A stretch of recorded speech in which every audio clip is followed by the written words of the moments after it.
energies that are just bombarding the planet that maybe I couldn't even put into words.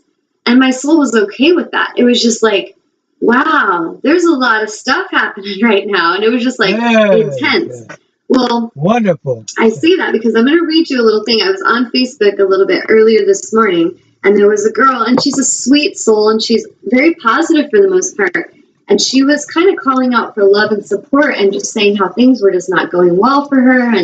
And she just didn't understand, like, what is going on? Like, what is this intensity? And I could tell, I could feel empathy for her and compassion. I could feel the deep calling out of help and relief.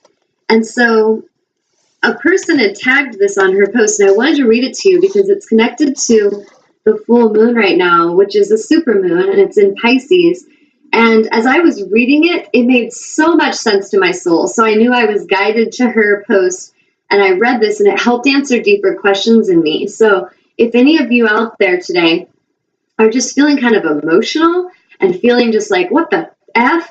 Like, truly, if you're just having one of those days where, like, what the crap is happening, and you just feel this intensity, or maybe you're feeling overwhelmed, and you think it's maybe just little things, but when you get inside, it's like, no, there's a deeper overwhelmment here. What is this? So tune in on that. And I'm going to read this just briefly to you. It's about the full moon, and it's what's going on right now. It said the full moon, or the harvest supermoon, is bringing a deep feminine water of Pisces to cleanse our emotional realms. There is a potential for deep healing at this time. The full moon is what I am calling a waterworks full moon. The moon in any water sign is already very emotional, sensitive, and receptive, but I would argue that Pisces is the most sensitive of all the signs, which made me laugh because I'm a Pisces, and yes, that is pretty much true. With the full moon in Pisces, we have a heightened sense of sensitivity, which could bring us to the point of bliss or to the point of pain and suffering. If you find yourself in tears leading up to this full moon, know that I can't read. Now you know why. I think crying is very good. It helps you to release all that you are holding on to. The moon conjunct Chiron is a very heavy aspect. There is a wounding and pain around emotions being supported, nurtured, and being contained. Since Pisces is a sign of vast consciousness, there is simply no way to put a container around all that it feels and experiences, which that made so much sense to my soul, because there's often, as I feel Source speaking through me to explain things, that wisdom comes through of that it's really not something we can just label or just to put into words. It's so beyond that. For me to teach you the power of meditation, I can in words guide you there, but to truly understand the wisdom of knowing self and connecting with Source is an experiential thing that you have to experience to really understand it. So yes, as a connected one, I can speak and be a messenger for spirit, but often those messages will not be as full as the truth, because to put it into words already starts to, fragment it. So anyway, so back to what we're reading about. The full moon can bring up some deep psychic stuff around childhood, past, and or the shadow self.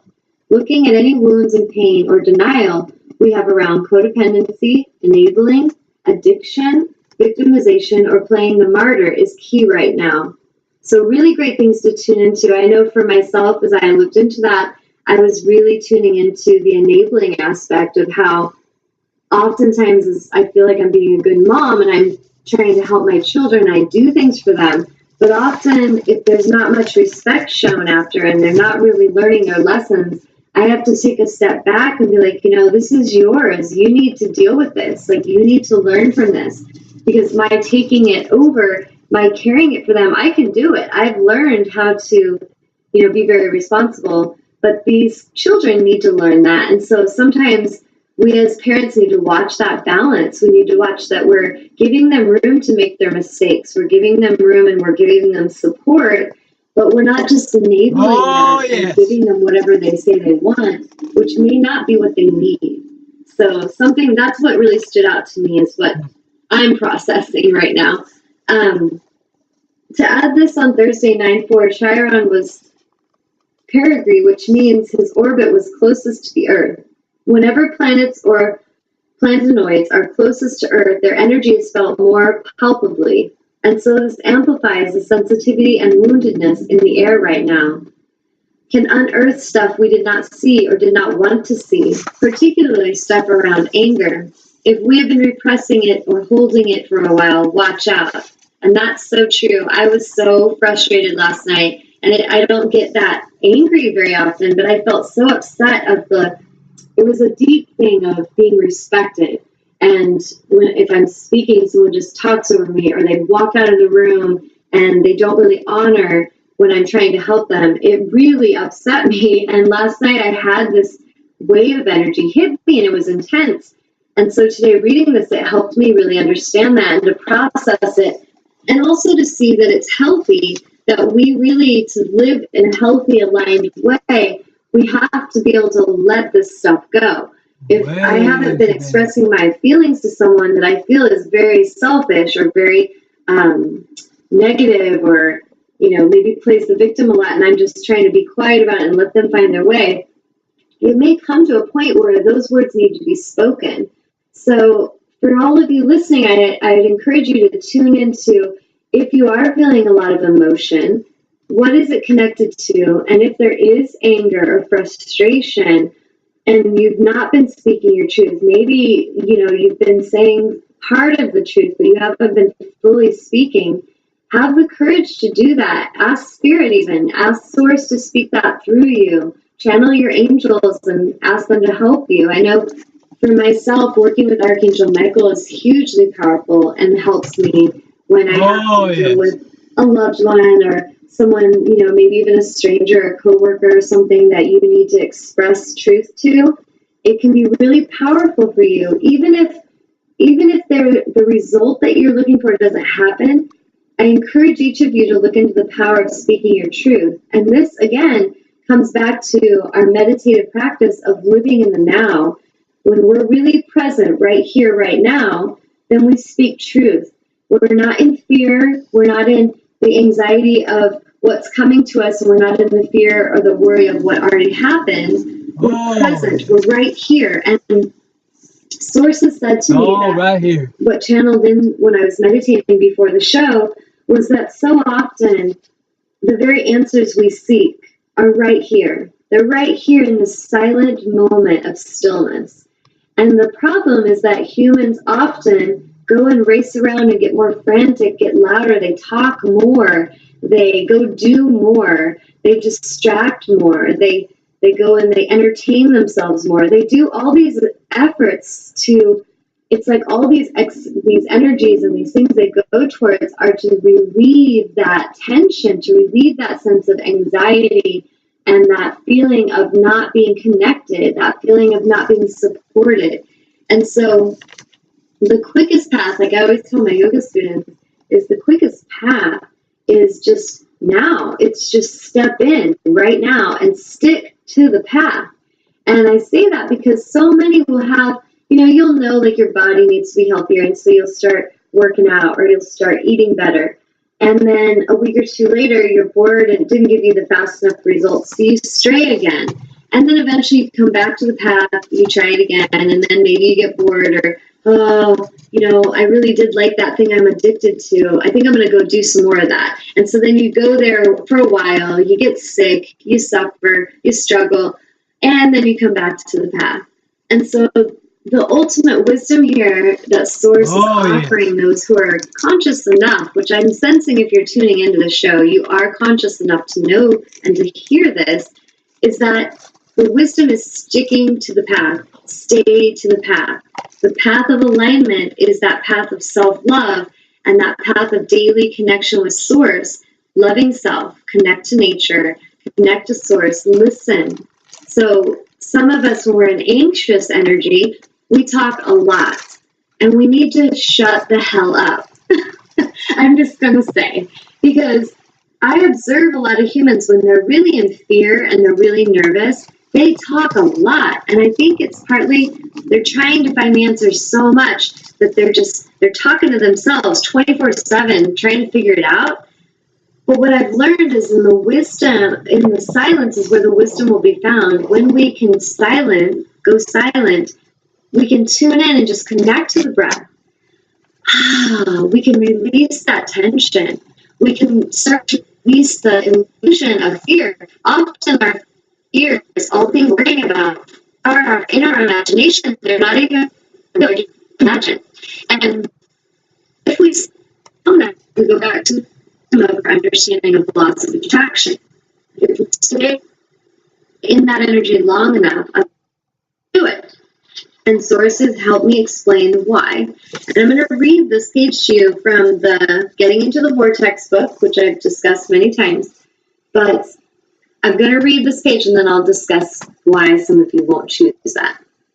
The cells of your body are guided by source, and they have the ability to find their balance no matter what, every time. No matter what. Yes, they do. And so you will not only find recovery from unwanted conditions, but a steady maintaining of well-being will ensue. Your sophisticated physical body exists because of the intelligence of your cells. And the intelligence of your cells exists because of their connection to source energy. Einstein said once that the only thing that is real is the source field. It's the field of infinite source energy. It is the only thing that's real. Everything else is energy particles that appear to be solid and real, but in truth, they're not as solid and real as you think. It's our dream. We're dreaming it all in. We are taking source energy and we are creating. And then we're taking these particles of matter and we're bringing it all together to look real. Kind of like in the Matrix when they say there is no spoon. That is a more true statement than many understand.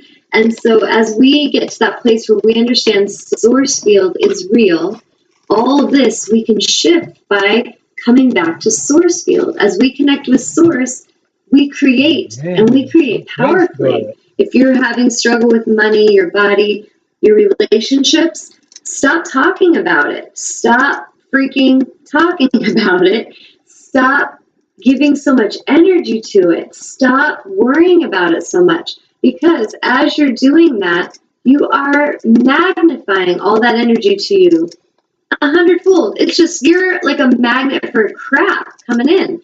So as we just tune in, we're like, okay, so I see this situation. This is not how I would love it to be, but I am going to still stay in a place of love and honor, and I'm just going to call forth what I'm ready for. So like my computer wasn't really working that great. I spent a lot of money on this computer. And what I'm doing is vibrationally like, you know what? This computer definitely has some issues. Something's going on.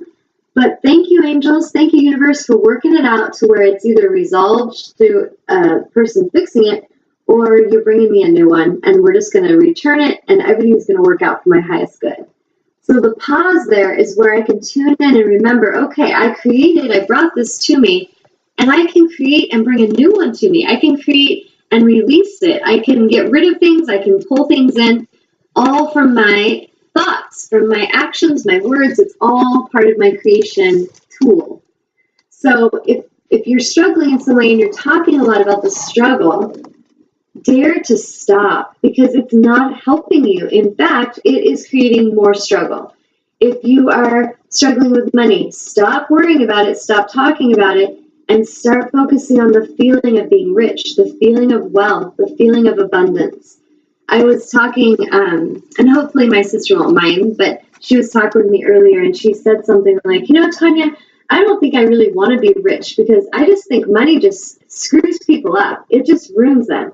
And I was like, interesting. I said, that's an interesting belief system that you have. And she's like, what? Like, no, like I really feel that that's what happens. I said, I know you do. And that is a deeper reason why you may be blocking your abundance. And it's not a judgment. It's just tuning in and going, oh, there's this very passionate, powerful belief system in me that says if I have a lot of money, I'm going to be screwed up and I'm going to be corrupt and I'm just going to lose my mind. And so some of us, we just got to get in there and feel that stuff and not judge ourselves. Just go, whoa, that belief system just popped out of somewhere. Where did that come from? And then we can start to explore it. And I know growing up with that sister, we were taught a lot about in religion, money is the root of all evil. And, you know, to be godly, you just give from the heart, you give from love, and you don't worry about receiving. And that's fine. The giving and the not worrying, I get. but the teaching of something that's just an energetic exchange to assist us being